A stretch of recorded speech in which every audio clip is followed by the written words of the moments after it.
આજે પ્રકટીકરણના અભ્યાસનો 41મો એપિસોડ છે અને આજે 17મી જુલાઈ 2026 અને શુક્રવારનો આ દિવસ. આપણે ગઈકાલે જોયું હતું 5મું રણશીંગડું વગાડવામાં આવ્યું અને જે દૂત આવ્યો એની પાસે કૂંચી હતી, ઊંડાણનો ખાડો ઉગાડવામાં આવ્યો અને એમાંથી ઘણા બધા તીડો નીકળ્યા અને એ તીડોને વીંછુઆના જેવી શક્તિ, ડંખ મારવાની શક્તિ આપવામાં આવી અને વીંછુને આજ્ઞા કરી કે લીલોતરી ઘાસને કંઈ નુકસાન કરવાનું નથી અને 1,44,000 જેઓના કપાળ પર દેવની છાપ મારેલી છે, નિશાની છે, એમને કશું કરવાનું નથી. બાકીના અવિશ્વાસીઓને તમારે 5 મહિના સુધી ડંખ જ મારવાના છે. એ બાબત આપણે જોઈ હતી અને ગઈકાલનો જે પ્રશ્ન હતો એનો જવાબ 5 મહિના સુધી ડંખ મારવા, અને તમે બધાએ બહુ જ ઉત્સાહથી જવાબ આપ્યો. આજે કેટલાક વ્યક્તિઓ મને મળ્યા અને આ પ્રશ્નની શરૂઆત કરી. એ કહે છે, સાહેબ એનાથી વધારે ધ્યાનથી અમે સાંભળીએ છીએ અને ખરેખર પ્રભુનો આભાર માનીએ છીએ. હવે આજે આપણે આ તીડો સંબંધી જ જોવાના છે. 1-2 બાબત બાકી છે તીડો સંબંધી. ત્યાં 9મો અધ્યાય 7થી 10માં તીડો માટેનું વર્ણન કર્યું છે. જે પેલા ઊંડાણના ખાડામાંથી તીડો નીકળ્યા, જેમને વીંછુઓના જેવી શક્તિ આપી, ડંખ મારવાની શક્તિ આપી અને 5 મહિના સુધી ડંખ માર્યા કરવાનું છે. અને પેલા લોકો મરણ શોધશે, મરણ માગશે પણ મળશે નહીં. એ તીડોનું વર્ણન ત્યાં લખ્યું છે. તે તીડોનો આકાર સજ્જ થયેલા ઘોડાઓના જેવો, લશ્કરમાં ઘોડા તૈયાર કરવામાં આવે એના જેવો હતો. તીડોના માથા ઉપર કે છે સોનાના મુગટ હતા. તેઓના મુખ માણસના જેવા હતા. એમના વાળ કે છે સ્ત્રીઓના જેવા હતા. દાંત સિંહના જેવા હતા. લોઢાના બખ્તર હતા અને ઘોડાના રથોનો ગડગડાટનો અવાજ આવતો હતો. હવે આટલું વર્ણન છે તો એ વર્ણન પછી જો આપણે વિચાર કરીએ તો આ તીડોની વાત એ તીડો નથી એમ કહી શકાય. અહીં આગળ એક પ્રતીક છે અને આ જે આખું વર્ણન લખ્યું છે, તમે વાંચજો શાંતિથી. એ આખું વર્ણન યુદ્ધનું વર્ણન છે. યુદ્ધનું વર્ણન. ઘોડા ઉપર લોકો આવે અને મુગટ મૂકેલા હોય. ત્યાં ઘોડાના પગનો અવાજ ને ગડગડાટ થતો હોય અને ત્યાં લખવામાં આવ્યું છે લોઢાના બખ્તર કે છે એમણે પહેરેલા હતા. અને આ બધી બાબતો એ યુદ્ધને લગતી છે, લડાઈને લગતી છે. એટલે કહેવામાં આવે છે કે એ 7 વર્ષના સમયમાં જ્યારે 5મું રણશીંગડું વાગશે ત્યારે લડાઈ જેવું વાતાવરણ થશે. લડાઈ જેવું આ યોહાને તો સંદર્શન જોયું છે અને સંદર્શને પ્રતીકમાં જોયું છે. એટલે અહીં કે છે લડાઈ જેવું વાતાવરણ ત્યાં થશે. એ બાબત છે. હવે જો આપણે જૂના કરારમાં યોએલનું પુસ્તક જો વાંચીએ છીએ તો યોએલના પુસ્તકમાં શરૂઆતમાં જે વર્ણન છે ત્યાં લખ્યું છે કે તે પ્રમાણે યહોવાનો દિવસ જે આવશે તે પહેલાં પસ્તાવો કરો, અને પસ્તાવો નહીં કરો તો યહોવા તમારા પર તીડોનો હુમલો કરશે જે ઘોડા જેવા હશે. શત્રુઓને માટે લખવામાં આવ્યું છે કે આવું થશે. તીડો તમારા પર હુમલો કરશે, માણસોના જેવા, સૈનિકોના જેવા હુમલા કરશે. અને આ ઊંડાણના ખાડામાંથી નીકળેલા તીડો એ આ લશ્કરી સૈન્ય છે એમ પણ સમજી શકાય.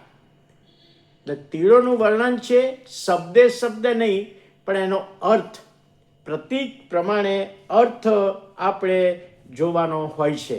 અને અહીં આગળ એ લખ્યું છે 7 વર્ષના સમયમાં અવિશ્વાસીઓ પર મોટું સૈન્ય આવી પડશે અને 5 મહિના સુધી એ સૈન્ય ચાલશે અને એમને હેરાન કરી નાખશે. એવી બધી બાબતો બનશે. વીંછુવાનો ડંખ કહેવાની બાબત કે એવા એમને ઘા પડશે, એવી તકલીફો થશે, એ પણ અહીંયા બતાવવામાં આવ્યું છે. એટલે આ વર્ણન લશ્કરને મળતું આવે છે. એ આપણે પહેલી બાબત જોઈ શકીએ છીએ. હવે 9મો અધ્યાય અને 11મી કલમ ત્યાં લખવામાં આવ્યું છે. 9મો અધ્યાય 11મી કલમ. ઊંડાણનો જે દૂત તે તેઓનો રાજા છે. હિબ્રુ ભાષામાં અબદોન અને ગ્રીક ભાષામાં તેનું નામ અપોલ્યન એટલે સંહારક છે. જો ફરીથી અહીંયા અર્થ આવે છે એનો, ઊંડાણનો દૂત. હવે ઊંડાણનો દૂત એ અહીંયા આગળ જુદી બાબત છે.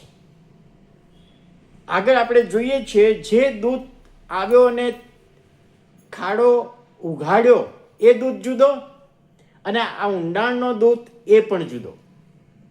પેલો દૂત છે જેને ઈશ્વરે મોકલ્યો છે, ઈશ્વરે અધિકાર આપ્યો છે, ઈશ્વરે ચાવી આપી છે, કૂંચી આપી છે, અને ખોલીને પેલાને બહાર કાઢ્યા શુદ્ધાત્માઓને, એ બાબત છે.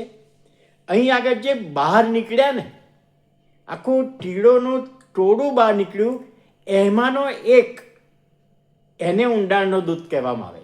સમજજો, પેલો દૂત છે ઈશ્વરે મોકલ્યો છે ખાડો ઉઘાડવા માટે, ઊંડાણનો ખાડો ઉઘાડવા માટે.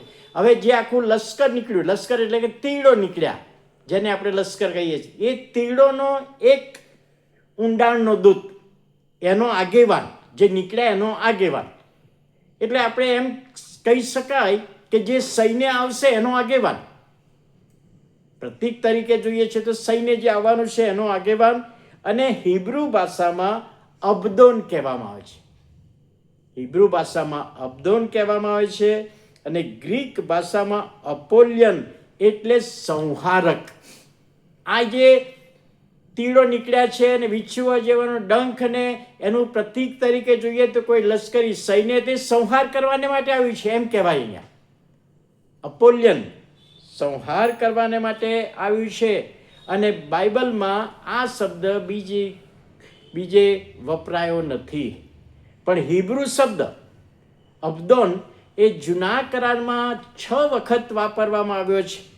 અયુબના પુસ્તકમાં છે અને નીતિવચનના પુસ્તકમાં છે.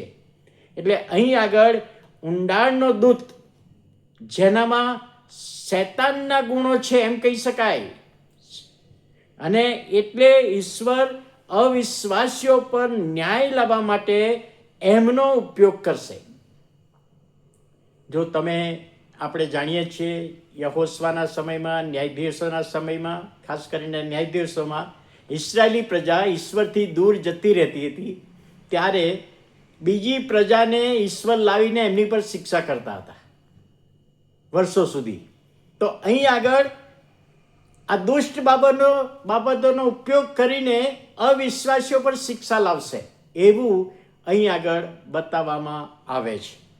અને 9મો અધ્યાય અને 12મી કલમ ત્યાં લખ્યું છે, પહેલી આપત્તિ આવી ગઈ.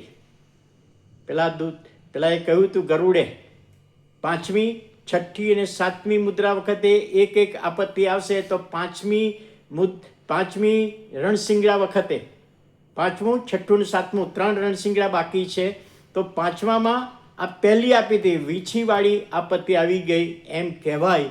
અને કે છે હજુ જુઓ 2 આપત્તિઓ બાકી છે, હજુ 2, 6ઠ્ઠી અને આગળ, એ આપણે જોવાના છીએ. પરંતુ આજે આપણે જે પ્રશ્ન પૂછવાના છે, ઊંડાણનો દૂત ગ્રીક ભાષામાં શું કહે છે? ઊંડાણના દૂતને ગ્રીક ભાષાના કયા શબ્દથી ઓળખવામાં આવે છે, એ તમારા માટે પ્રશ્ન છે. તમે ધ્યાન રાખીને સાંભળજો, પ્રભુના વચનો વાંચજો, અને જવાબ મને કોમેન્ટ બોક્સમાં તમે આપજો. પણ ફરીથી આજનું આ વચન સમજવામાં પ્રભુ આપણા બધાની સહાય કરે, મદદ કરે, દોરવણી આપે, એવી આપણે પ્રભુને પ્રાર્થના કરીએ છીએ. આવો આપણે પ્રાર્થના કરીએ. વાલા પ્રભુ, આભાર માનતા તમારા નામને ધન્યવાદ આપીએ છીએ. આજનું મનન, આજનું શિક્ષણ સમજવામાં આત્માની દોરવણી આપો, સામર્થ્ય આપો, અને પ્રભુ આ વચનો સમજીને તમારામાં અમે વિશ્વાસુ બનીએ, આશીર્વાદિત બનીએ, એ વિનંતી પ્રાર્થના ઈસુ અમારા પ્રભુના પવિત્ર ત્રિએક નામમાં સાંભળો, માન્ય કરો. આમેન.